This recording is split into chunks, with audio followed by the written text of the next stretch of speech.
Hello everyone, happy Wednesday, happy scoping out. We're talking about marrying healthy boundaries with kindness this week because it came up in a conversation that I was having with a really good friend of mine yesterday about, we were actually talking about how people who just believe that they're going to get what they want just seem to get what they want. Like there really is something to that. We're kind of deconstructing what that looks like. And really we were kind of talking about, okay, so if we want to be that person who can manifest what they want, how can we do it without being an asshole, right? Like we don't want to just do it at any expense. We want to do it in a way that is kind. And I was bringing up an example of my son who is in he's 18, he's an adult now. We're figuring out what our relationship looks like as he moves on into the world. And a lot of that has really come with some angst and some unappreciative behavior. It's adolescence. I mean, like throw it up in the air, right? I don't even need to explain it past that. So my job, because I can't change him, remember, my job is to keep checking in with myself, making sure I'm not taking certain things personally, making sure that I'm staying objective through my own grief, making sure that I'm showing up in the world the way that I want to show up in the world, right? Because we cannot change other people. So I was talking about this with my friend because he's a great manifester. He can treat me in ways less becoming of a full-grown man than I'd like to admit, and ask me for a favor, and I still say yes to the favor. And she says, well, okay, well, so what's the difference then? She's like, I get that you want to be, it's about being who you want to be. Because for me, it's about not just being the mom I want to be, but being the kind of person I want to be. She says, but where's the healthy boundary? She says, if we teach people how to treat us by what we allow in. So her question is very valid. Where's the healthy boundary with him? And if we're not willing to take crappy behavior from anybody else, why are we willing to take it from our kids? So it really gave me this opportunity to deconstruct how I got to the place where doing him this favor made sense. Now I want to remind you, we have this limited mind. This limited mind can back and forth all day, right? We can take the argument about healthy boundaries and the argument about showing up in the world in the way that we want to show up in accordance with our values, right? And we can back and forth that all day. And what we're going to end up doing is we're going to end up rationalizing whatever answer we want. I can justify the fact that I didn't have healthy boundaries if that's what I want to justify.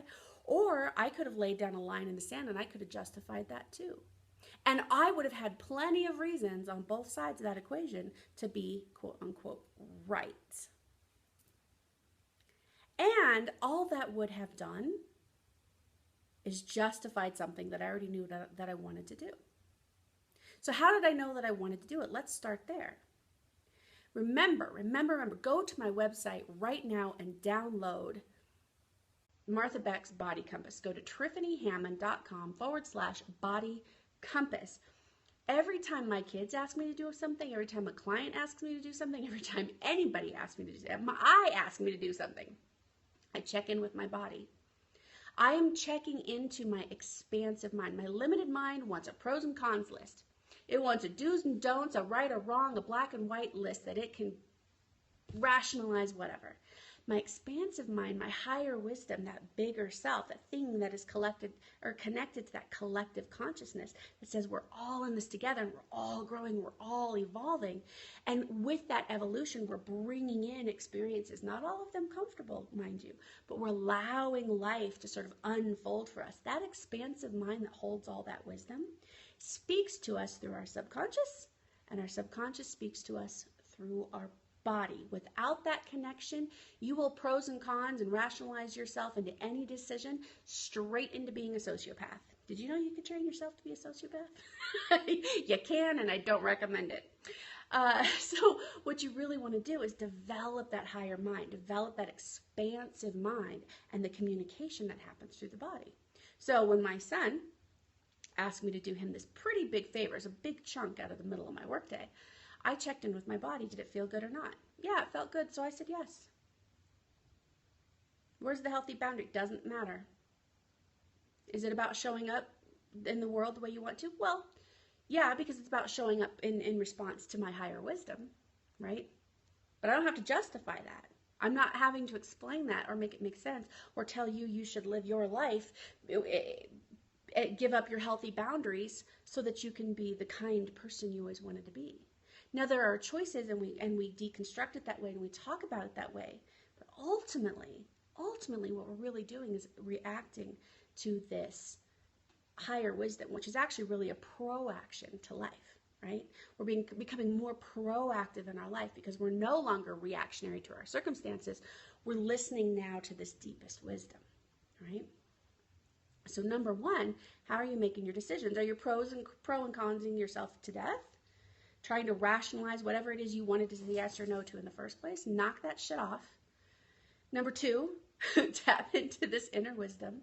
And number three, allow what comes up to come up, because whatever is coming up for you is the work you need to do. So as it turns out yesterday, last minute, no notice, he didn't actually need the favor. So I gave up that time in my day, showed up, and without a thank you, was ready to do that favor. So what did that mean for me? I could have, if I had already rationalized in my head that I was giving up healthy boundaries, that I was giving up something for him so that I could be the kind of person, if I had rationalized all that in my head ad nauseum without knowing this was really coming from this higher, deeper place, I would have been furious. It would have ruined the rest of my day. Instead, I was like, ugh, that's annoying. And then I looked at my daughter, who had come with me that day, yesterday, and we said, you know what, we blocked out this time anyway. Let's spend the time together. And I ended up with this wonderful, glorious quality time with someone who appreciates me and gives back to my life that I hadn't planned for, that if I had said no and kept my healthy boundaries, I would have missed, because I would have worked through my day being all staunch and angry at the world and at my son and adolescence and hormones and all the bullshit, right? I would have missed out on this really nice time with my daughter that we weren't expecting, that was this wonderful gift that now that she's got a job, we're not going to get a whole lot of now anyway. So you see how those three things, they're all combined, right? Start with listening to that highest wisdom. Start with any tool you have. If you don't have a tool, again, go to my website, tiffanyhammond.com/body compass. Develop that mind-body connection today. Get started. That is your expansive mind talking to you. It never, ever, ever, ever steers you wrong. Number two, allow for the limited mind and the expansive mind to come together and work in concert. Get out of the habit of having to rationalize absolutely everything you do to yourself or to anyone else, because the more you do that, the more you extract from your higher wisdom, the more you detach from that intuition, which means ultimately your emotions. That's how you get into that place where you no longer have emotions. You're not attached to anything. And then the third thing is allow. Whatever is going to happen in your day, allow it. Allow it. Allow it. Be open to it. Be grateful for it. And do not ever let the emotions that trigger in you that are uncomfortable, do not let those define that moment. Let them happen. They can happen. I was frustrated. Absolutely, I was frustrated. But I didn't stay there because I had a whole nother gift that had come into my day as a result of just allowing it to unfold. So go try that on. Your homework, my homework, is to do more of the same. Expansive mind, stop the pros and cons and allow the gifts to unfold. And I guarantee you that your gifts in life are rushing to you. If you will allow them in, you will be surprised every single day at the beauty and the richness that comes into your life as a result. So give yourselves a great big hug from me. I will see you next week, Wednesdays, 8:30 a.m. Mountain Time. Subscribe to my YouTube channel. Come to the blog.